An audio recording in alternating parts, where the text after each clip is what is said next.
Welcome back to my channel. I am Sigourney Rosario, where I encourage individuals to boss up in their business, their self-love, and their faith. Welcome back. I am so excited to talk about this video. If you see me looking down, I'm just looking down at my phone because I have some notes, and I really want to talk about 10 different things that I learned at my first pop-up shop, expo, vending event, vending fair, whatever you want to call it. I'm here to put you on to the game. So if you're interested, stay tuned and let's go ahead and hop straight into it. So I did my first vending affair.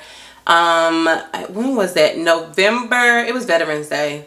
November 10th, 11th, and 12th. It was the Atlanta Women's Expo. And I'm here to pretty much not really talk about the expo, but everything that I learned from the expo. Number one, I would say is don't sit down. The reason why I say don't sit down is because when you are sitting down at a vendor event, right, you're giving off the impression of, I don't really need you. You're giving off the impression of, I'm good. Now, if you have a health issue, or you have something going on with them knees, them ankles, your legs, okay, cool, sit down. We want you to sit down, right? But if you are just sitting down because you're nervous to interact, or you're nervous to put yourself out there, that's an issue. That's an issue. It's an issue for me, sis or bro. It's an issue. You have to interact with your customers. You have to put yourself out there, and you have to even be willing to accept rejection. I was passing out business cards to people and they was like, I'm not interested. You still gonna get this business card? I don't care. You gonna review it when you get home, and you may be interested for your cousin, your mama, your niece, or your auntie, okay? So I am not gonna sit behind a table when there are so many customers moving in and out, in and out, in and out. And what I've noticed is that there will be times to where I would interact with a customer just by saying like, hey queen, yes queen, you better kill it queen. And then that queen, whoever she was, will walk up to me and want to know more about self-love stationery. So the fact that I interacted with her, I called her out, I've noticed her, she's interacting with me in my business. And so sitting behind a desk, again, if you don't have any type of physical ailments or impairments or anything along those lines, why are we sitting behind a desk when it's business to be made? You know what I mean? I keep calling it a desk, but you know the table I'm talking about. If you're sitting behind a table, sis, get on up there, put yourself out there, and interact with these customers, okay? Interact with the customers. Number two, I've learned that you need to bring samples. I forgot about this, so I was opening up packages and I was trying to, open up journals and da-da-da, but you have to really bring samples, because there will be times where people want to look at the notebook and then it wouldn't be opened. So what I started doing is, when people kept asking, can I look at this? Can I look at this? Can I view this? Can I do this? I was like, you know what?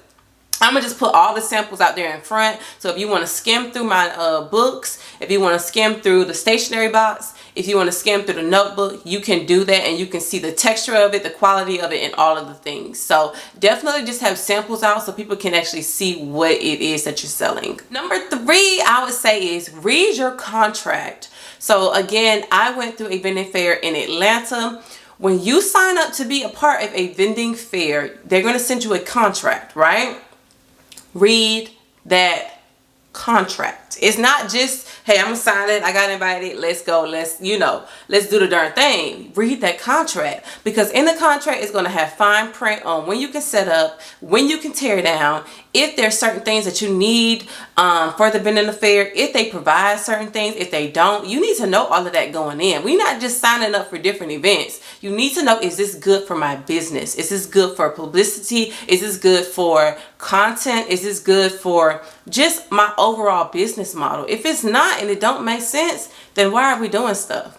So for example, the vending fair that I went to, you had to spray down every single drape, every single curtain, every single tablecloth, all of that with fire protection. If I did not read the fine print, I would have been fined for that. So you have to always be on top of your business, on top of the contracts, on top of all of the admin, because it will affect how the vending show goes. So the fire marshal had to walk around, and he had to ensure that everybody was doing what they needed to do. So if I didn't read the contract and I didn't know that you had to take a picture of you actually using the fire protectant, I would have been fined. I would have been upset, and it would have just pretty much ended the whole positivity of the vending show. So just make sure whenever you receive the contract back from whatever pop-up shop, whatever vending fair that you are trying to set up at, read it with a fine-tooth comb. Number 4, I would say when you are signing up to be a vendor, you need to make sure that your target audience will be at that event. So when you are looking at,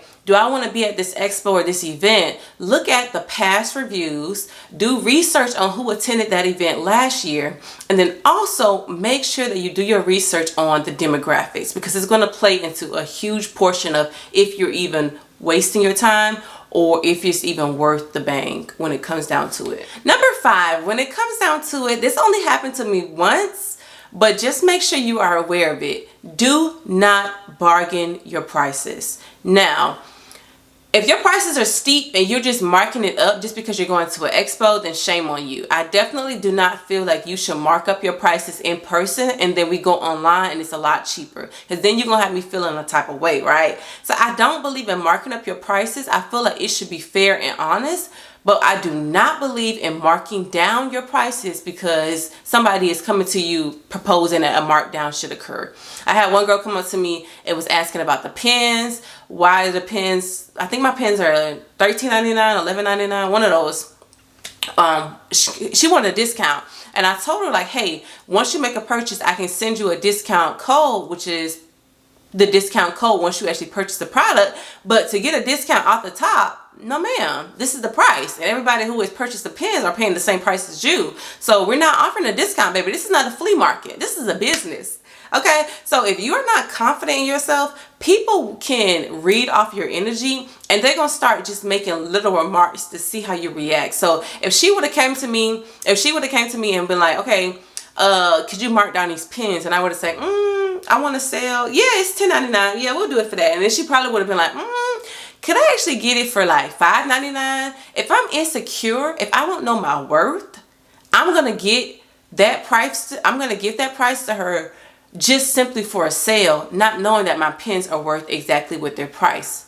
So it's gonna seem like, is it really worth what you saying is worth, or what? Do not mark down your prices. Know that your prices are your prices are your prices. Like, you've already done the margin. You've already accounted for the time, the effort, the energy, and the quality of your products. So the last thing you want to do is mark them down in person, because if she got them for $5.99, the next customer that hears that they had to pay $13.99 for it and she got it for $5.99, they're going to be feeling some type of way. So never, ever, ever mark down your prices. The price is the price, okay? Number 6, when it comes down to it, is get there early. Now for us, the expo was Saturday and Sunday, and we got a chance to be there the day earlier. So Friday is when I actually set up. Again, it was my first event, and I had to get there early to make sure I knew everything. Granted, if you were OG in the game, set up an hour ahead and you can do it, then by all means go for it. For beginners, make sure that you are setting up early. So if they give you one day in advance to set up, I would highly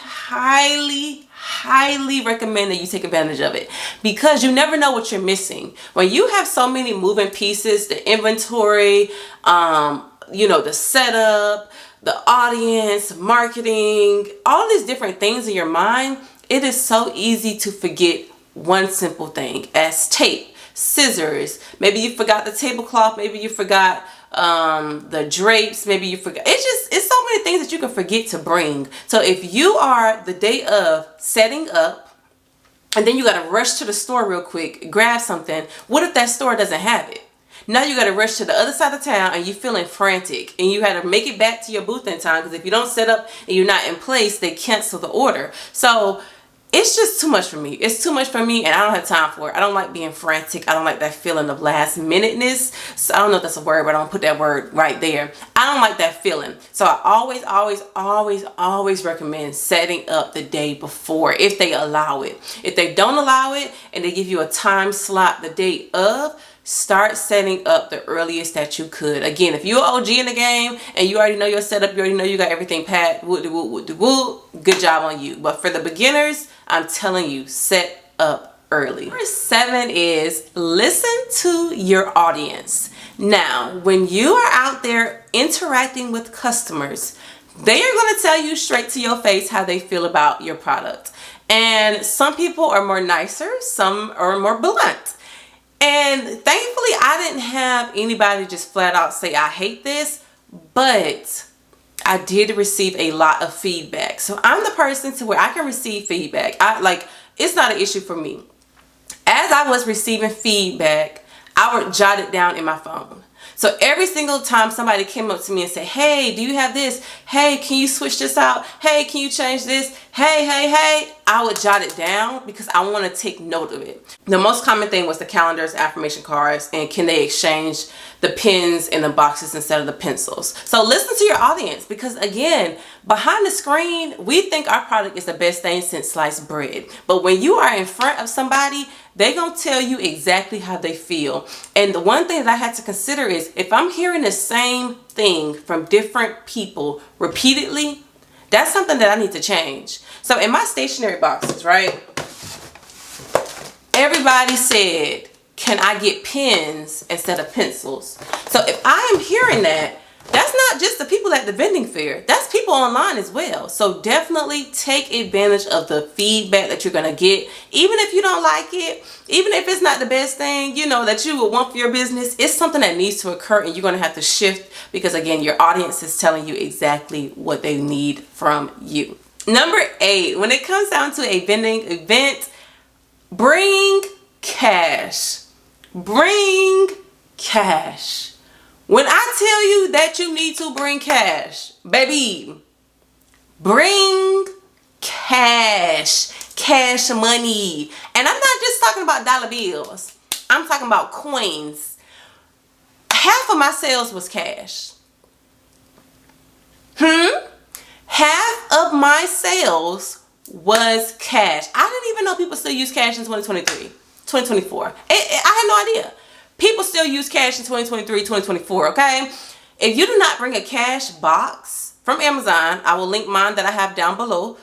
If you don't bring a cash box, you're out of luck. You are already behind the 8 ball. Just go on and stop the show. Go on and pack up, because you're going to miss out on so many sales. Half of my sales were cash. And then not only that, you need to make sure that you bring change. So say for instance, some of my stuff, I always price things to where it makes sense just to give you a dollar bill. So all of my stuff was $5.99, $6.99, $10.99, $34.99. You know what I mean? But when you add on sales tax, that's something that you have to charge in the state of Georgia, then it starts being funky. So that's why you need change, and you need coins, you need dollar bills, you need a little bit of everything, because when you add on that sales tax, it be charging different prices, and you don't want to have to give people more money than they actually need back, and you don't want to keep more money than you actually are supposed to have, because you can't break a dollar bill. You know what I mean? There was a vendor next to me, right?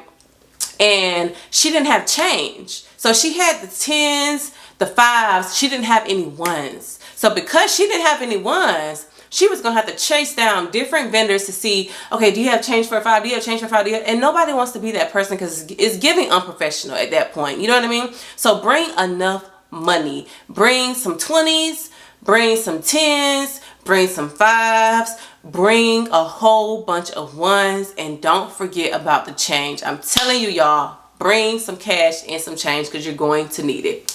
Number 9, when it comes down to going to an expo, a vending event, always dress professional. Always show up in your business of how you want it to be represented. Now, I always recommend purchasing like some type of t-shirt to where it has like your logo on it, or it just goes along with your theme. That is a mistake that I made. So the second day I did not have a t-shirt. The t-shirts that I ordered actually ended up coming a little bit later, so I was a little upset about that. But I try to at least dress professional, because it's just giving out the vibe of I'm here, and I'm here to show up and show out in my business. If your business is leggings, athletic gear, you should probably be wearing that to see, to show off your products. If your business is like maybe candles or something kind of laid back. You don't necessarily have to be dressing professional, but at least have like your logo on the shirt. So whatever your business model is, dress professional. I don't recommend wearing heels. Now, for all the people like me who like to show up and show out, baby, do not wear heels. I was sadly mistaken, okay?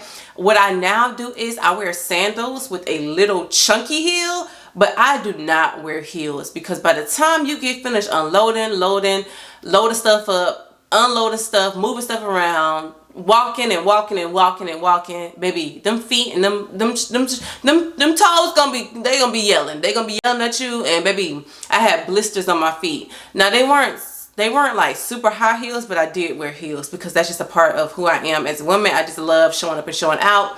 But I've learned my lesson. So if you do want to look nice, definitely pack some comfortable shoes, because you're going to be on your feet a lot. And just like I said, just show up and show out. It's your business. You're a brand. And what I've noticed is that people are drawn to you simply based off you. They're building relationships with you. And yes, it's about the business, and we want it to be about the business, but people are actually really intrigued by you and your story. So remind yourself of that when you are getting dressed. Show up and show out for your business. Period. Number 10, this is, I feel like, the most important one. I feel like when you are at an expo, you are at an event, get out of your head and remind yourself of your goals. Now, number one, I feel like, yes, it's important to make money at a vending event. You definitely want to at least break even or take home a profit, right? But more importantly than that, you want to build relationships. You want to put yourself in an environment to where you are uncomfortable. And it is very uncomfortable, even for me, even though I'm extroverted, to put myself out there and to have to accept the fact that you may reject me. I don't think anybody is ever okay with rejection. I don't think anybody enjoys rejection, right? But when you're a business owner and entrepreneur, that's a part of the game plan. You have to be okay with you walking up to a person, you giving them your 1-minute pitch, and them looking at you and saying, I'm not interested. You have to be okay with that, right? So I would say, get out of your head. I mean, get out of your head. Whatever that takes for you, however that may look for you, you got to do it. You got to do the uncomfortable, because the last thing you want to do is spend all this money, all this effort, and all this time, and you sit behind your booth and you're not interacting with nobody, you're not making no sales, and you're pretty much just wasting your time. At the end of the day, you could stay home. You got to put yourself out there. You are your worst enemy. If you don't get out of your head, it's going to show in person. And one thing I love about in-person events is that you can feel my energy. You can feel the passion, and you like, I can sell it to you. Like, I can sell it to you in person. It may be difficult online, but in person, you're going to feel my energy. And I don't care if you're not interested, you're still going to take a business card. So that's the mindset I had to adapt. If I get 1 yes out of 10 no's, I've already made a difference, and I'm already killing it. And so you're going to have people that are going to reject you. You're going to have people that are going to bargain with you. You're going to have people who are not interested. But if you take that to heart, and you take that to, like, you know, to affect your business goals and your dreams, your aspirations, you just wasted your time, and it's just going to throw off your whole mood at the event. So stay positive, uplift yourself, pray over your business, pray over your work area. One of my friends that was there helping me, she actually prayed for me before the event even started, and that was the best thing she could have ever done for me, because it's a hedge of protection. When the Holy Spirit is with you, you can conquer different things. You can have confidence. And I don't believe in, you know, doing anything without the Holy Spirit and God and Jesus and everybody above. So when you have that on top of your personality and your energy and, you know, just you as a person, what? And even if people don't shop with you that same day, they gonna be reminded of you, because they're not really reminded of your stationery or your candles or your notebooks or your pens or your books. You are what stand out. You are the determining factor when it comes down to your business. And I think a lot of times we want to, as business owners, hide when that's the last thing you want to do. So definitely get out your head, show up and show out, look nice, look put together, look professional, and you're going to kill it and you're going to crush it. So comment down below, what expo, what vending affair are you thinking about attending? Let me know. If it's in Atlanta, definitely comment down below, because I'm gonna show up too now. My prayer and my hope is that you are able to enjoy yourself while you're there. You're able to make, connections and build your audience, build your brand, and just enjoy yourself while you are there. If you need some type of encouragement, or you know somebody that is going through a tough season in life, please write into my foundation. It's 100% for free, lettersforlife.net, and pretty much you receive a free handwritten letter of encouragement back to you. As always, I love you, but most importantly though, God loves you. I will see y'all in my next video. Peace.